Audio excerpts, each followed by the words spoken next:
David, why should today's deal makers care about U.S. financial history?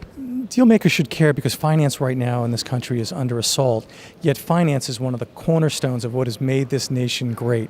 And if you look, you can find lessons from history all throughout it, and there are positive lessons as well as negative ones. And if you take a look at either financial scandals or even market fluctuations like the Great Crash, there's a lot to be learned. When we think about market fluctuations, the Great Crash of 1929 comes to mind. What do you have on that? Absolutely. I mean, $30 billion lost to investors that week. That's 10 times the federal budget deficit.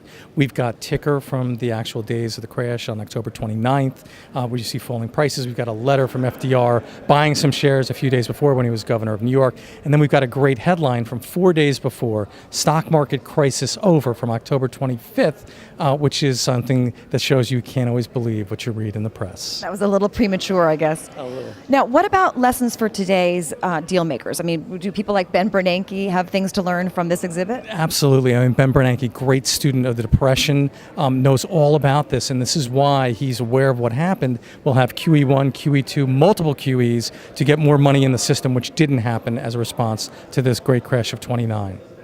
Market fluctuations are one theme that comes throughout our financial history, but unfortunately so are scandals.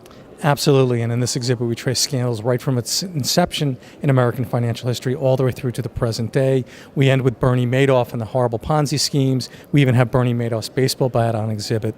And thematically, almost everybody here went to jail in this exhibit, with the exception of the Lehman crew. But with Lehman, it's about risk management. They had very poor risk management, and so we felt that was a financial scandal in and of itself.